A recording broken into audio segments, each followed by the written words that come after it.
Be young.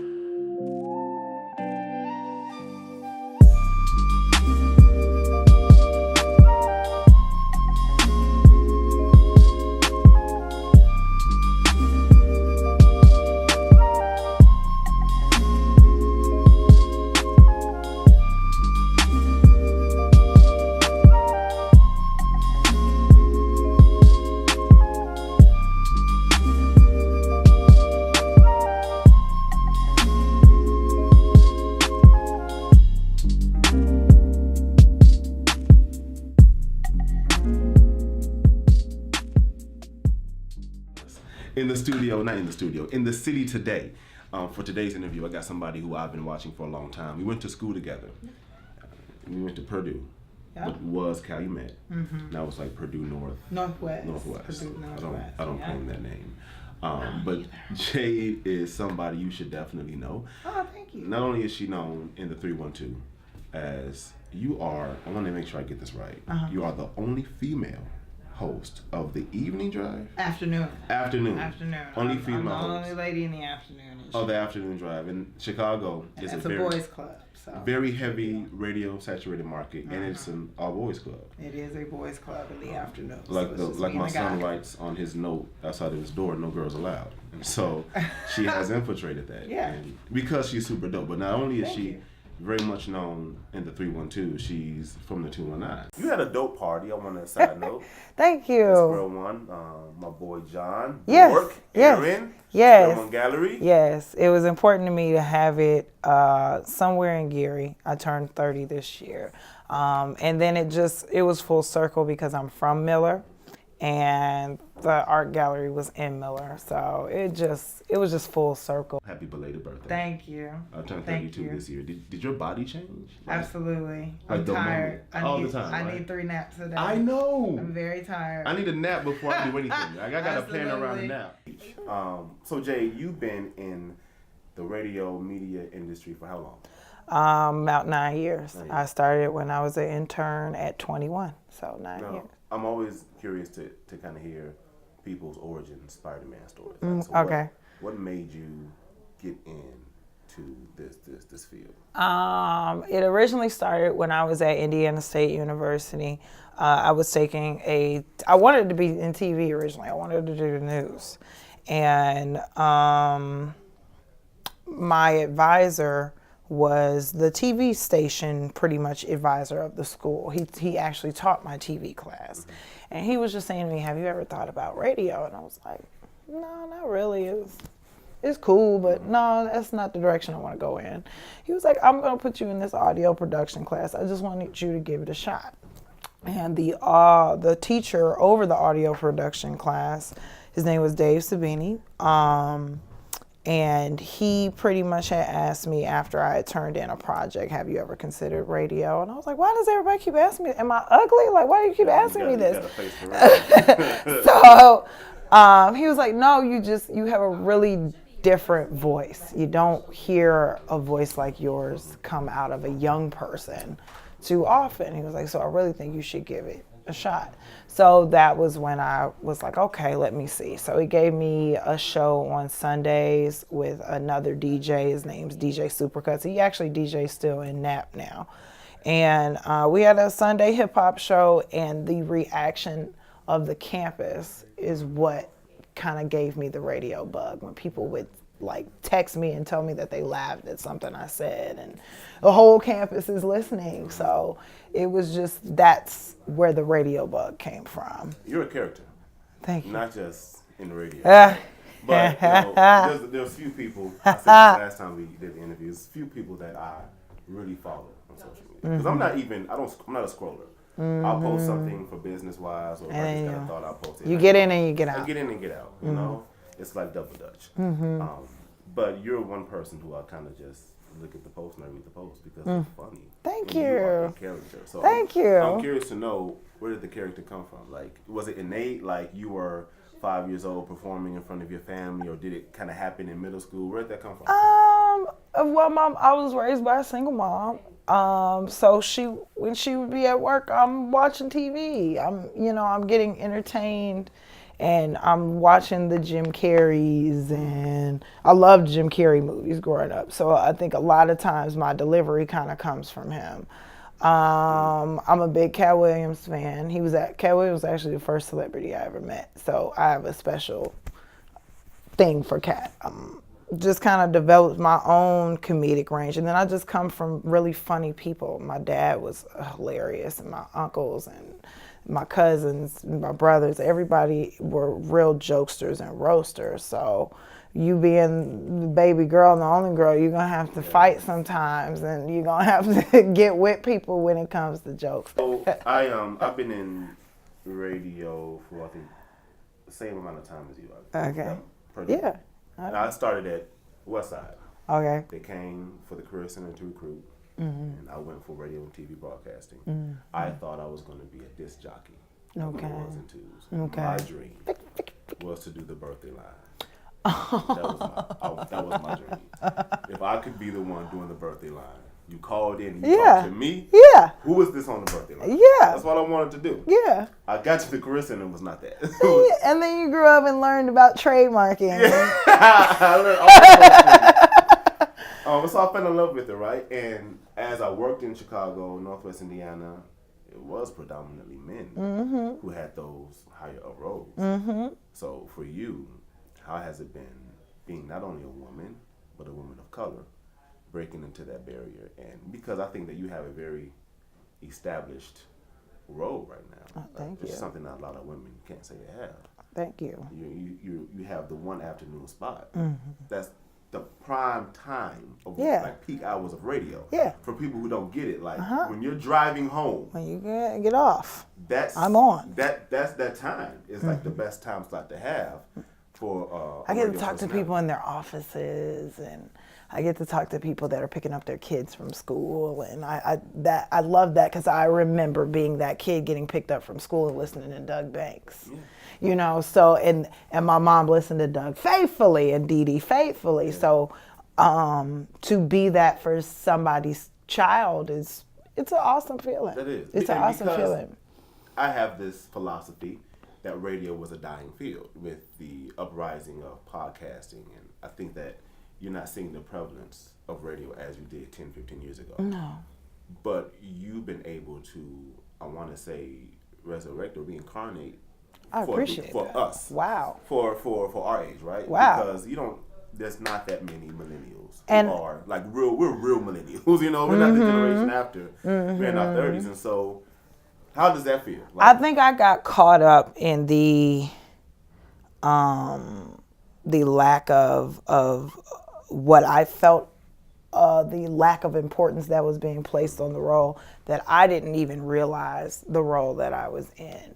And like you said, it was always that radio's a dying field thing. So it's just kind of like, I was like, all right, I'm just going to do what I'm supposed to do. But when I learned that I was becoming a staple for people on their commutes home, and I was becoming,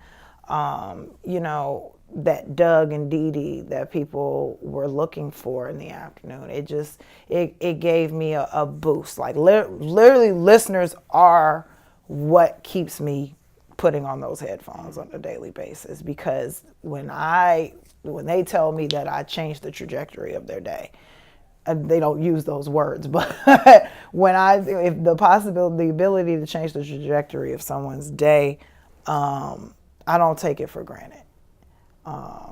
Regardless of the circumstances around me, or I might not feel like I'm being paid enough, or I might not feel like. So I want to get into that. I don't want to leave off of this space though. Okay. This is a good space. People listen to radio not because of music, not because of the show. More than likely, it's because of the personality. I appreciate that. 20-year-olds, 30-year-olds, and I keep harping on this age because I too remember getting in the car, getting picked up, listening to Doug Banks, listening to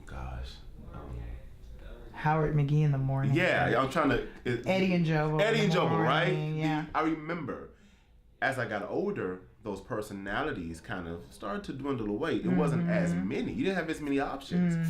And so in this market, when you listen to the radio, once you get picked up, it may not be music that a 20-year-old or 30-year-old may vibe with. You know, Mm-hmm. I like old school, right? So I'll listen, I'll tune in. But for the average person our age, maybe they won't. But they found something with the personality, right? So how have you been able to kind of keep that personality driven into your show? I think about, what do I want to listen to?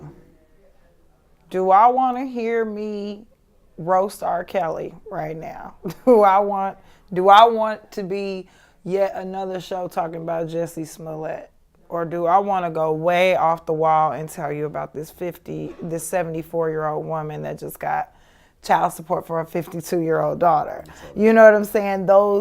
I want people to learn something. I don't want people to keep hearing the same thing. Or if they're going to hear the same story, they are looking for my perspective of the story. Yeah. And that's what I've, like, even just now, on today, Jesse's charges all got dropped. I've been tagged to the article about 3-4 times since I've been sitting Because here. people Like, wanna hear I what want to you hear have to what say. you, yeah. And I'm like, I don't have anything to Do say. you feel like Like, the pressure? yeah, absolutely. Is it like yeah. an unsurmountable? Do you feel like sometimes I can't be that today? Other days, Oh, yeah. days like, I can't comment. A, because I may not have anything to say, or B, I just don't have the energy. Like, Yeah. What happens when people keep trying to pull from you and there may not be anything there? I just more so say, like, I'll give a base answer. I'm like, I really, give me some time to actually look into it, because I haven't had a chance to read about it yet. And that'll give me kind of some time to be like, but people expect you to be in the know and know the whole thing right then and there. And I'm like, wait, I haven't even had my coffee yet. I haven't read anything. The Shade Room. Okay. I was listening to an interview with the young lady that started the Shade Room. I forgot her name. But she talked about how some years ago when she first got started, it was just her. And she was commenting on things happening in entertainment with celebrities. She mentioned at one point it was all consuming, right? So she would be with family in a corner on the phone, on Instagram, giving story because people were demanding her commentary. Yeah. Do you feel like this role, it can, because your commentary on culture pretty much is what I say. Do you think that eventually this role can become something all-consuming? Absolutely, it can be all-consuming if you let it. And I got to a point where I did let it be all-consuming, and it did have an effect on my kids, my husband, my family, even, being around other relatives. You always on that damn phone. And then I didn't have an excuse when they would call me and I wouldn't answer, because they're like, your phone's always in your hand when you're with us. So I had to kind of reprogram. And I think turning 30 played a role in that. Things just start to, I don't know what it is. Something clicks. But something clicks. Yeah. And what was interesting to you or what consumed you just no longer does it for you anymore. Or you grasp the importance of everything else and just enjoying. Like, sometimes I walk a fine line when I'm out. Sometimes I don't want to take pictures. Not saying I don't want to take pictures with listeners. I don't want to pull out my phone and take pictures of what's going on. I don't want to snap anything. I just want to enjoy it. But then you get home and you're like, damn, I didn't take any pictures. But you were very present in the moment, and you have the memories of it. And then you're just texting everybody else that had their phone out the whole time. Like, hey, did you take a picture of me then? That's insightful. But so I really, sometimes when I pick up my phone, I'll look at what's going on around me and be like, is what going on around me worth me being on my phone right now? Like, should I be negating everything else that's happening? Because when you get in your phone, you go into a different world, and you're talking to this person and this person and this person, and you are literally exchanging energy out of a device. And I got to a point where I'm like, I can't do that. I can't argue with you. You're gonna have to book an appointment if you want to argue. The Jade that we get on the radio Monday through Friday would not be the same Jade we get when she's out with her friends. You know what? I've had people say this all the time when I say something crazy on the radio. They'll be like, I wonder if people really understand that Jade is like this in real life. I don't change anything when I go on the radio. This is who I am. And I know how to censor myself. Of course, I'm not going to tell my business. I'm not going to Cardi B this now. Okay. But we love Cardi B. We do love Cardi. She messed up. She did. Ooh. Okay, if but you're watching though, yeah, we love you. Cash App me. No, but I don't subscribe to creting a character. This is who I am. Gotcha. Art this is who you get, right? If I'm going through a depressive state, damn it, we're going through a depressive state. Yeah, you know. Do that, right? You do that. Like and you do that. But what I do on those days where I'm feeling off or down or like the meds aren't working, I will, figure out, okay, what can I do to make somebody else feel good? I don't feel good, but it might make me feel better if somebody else feels good. And I look for those feel-good stories to share and talk about. This conversation is so layered, and there's so many points I want to get to. I want to talk about that depression state for a little bit. Over the past, I want to say 2 years, that's even like shortening it, but over the past 2 years, you've seen a lot of people really come out and say, okay, I'm struggling with this, I'm dealing with this. In entertainment, we kind of put these characters or these personalities on this pedestal, and it's the way that they painted it to us. We don't go through anything. We don't deal with this. We're always on. So now you have many, many different celebrities and people in media in the forefront coming out saying, hey, some days I'm tired. Some days depression is real. Yeah. And you're vocal about that on your page. Was that scary in the beginning to let people in? Right? Because when you're a media personality, you let people in only so far. Once we start having those types of conversations, now they're kind of in our front door. Was that scary for you at first? It was scary from the perspective of how will this affect my employment, or how will this affect me getting work? Gotcha. Will people want to book me, book the depressed girl? Who's gonna book the sad girl? Nobody wants to see you. Right. And that was the only thing that had me a little uneasy about opening up about it. But I knew that somebody else opening up about what was going on with them helped me. So it was my turn. I know, on average, how much a radio personality can make, right? A host. Is there a difference as it relates to gender? I don't know, because I haven't seen anyone else's check. Do you think that you're compensated fairly? Is it a livable wage? No, it is not.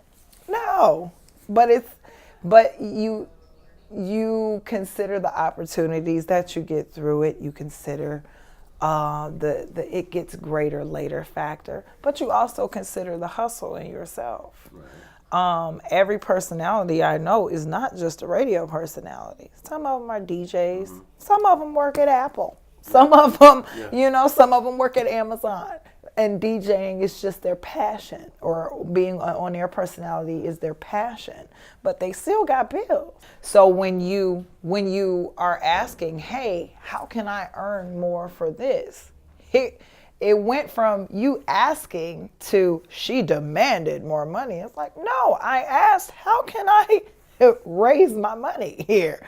So a lot of times women unfairly get labeled as bitchy and demanding when we ask questions, and when we're just like, hey, this isn't really adding up for me. What can I do on my end to ensure that my income increases? And you get tired of asking that after so long, and you either make a move to be somewhere else, or you start hustling in another way. Because you've been able to kind of get your foot into. Do you think that this is the ceiling, or do you think that you can kind of get like a thigh in? I definitely believe I've reached the ceiling where I am. But as far as a career in media, no. I'm far from a ceiling. As far as a career in media goes, but in the particular location I am, I believe that I have achieved all that can be achieved there. Because there's nothing else that I wanted. When I came in, I was an intern. I knew I wanted to be on the radio. I knew I wanted to have my own show. I did that twice on 2 radio stations. What do you think would be next? Because there's so many different ways you can go, right? You know you got your hustles, but as it relates to media. As it relates to media, I see something along the lines of this. I see myself having conversations with important people or people that I think are important, and it being something of value to an audience. I just, right now, media is so, I've been doing it so long that I'm just so interested in doing something else. Do you want to take a break? Yeah. You burnt out? Oh, yeah. Oh, yeah. What I've come to learn is that just because you are good at something does not mean it's being good to you. And that's true. And when I told people that I'm just, I'm really burnt out and I think I've had enough, it was, but you're so good at it. And, but you're so good at it, kept me doing it for, I think, probably a lot longer than what I should have been. And now that I know a lot more that I didn't know before, it just makes it that much easier to be like, you know what, this was wonderful and I thank you, but I need a little break, or I need a change of pace. And how I did that was I started nail school. And doing nails was something I always kind of wanted to do, but you got your parents that are like, you need a degree. So I went and I got the degree, and I ended up doing the career thing and doing the job thing, and there was still something in me like, hey, there's something else in you that wants to get out. And that's when I decided to go to school. It was so many factors into it. I'm tired of asking for a raise, or I'm tired of asking for more money, or feeling like I don't have enough money. So how can I generate more income? Oh, okay, I have a skill under me. And it's a skill that has nothing to do with media, but I still get to exercise what I've learned in media with communication and with generating conversation and knowing what people are talking about and knowing what's trending. Nothing has changed. I just took it to a shop. Jay, thank you so much again. No problem. I cannot thank you enough for driving through Chicago. Traffic is different from Northwest Indiana. Yes, it is. I appreciate you, man. Mad love. No problem. Yeah, we done. Be young.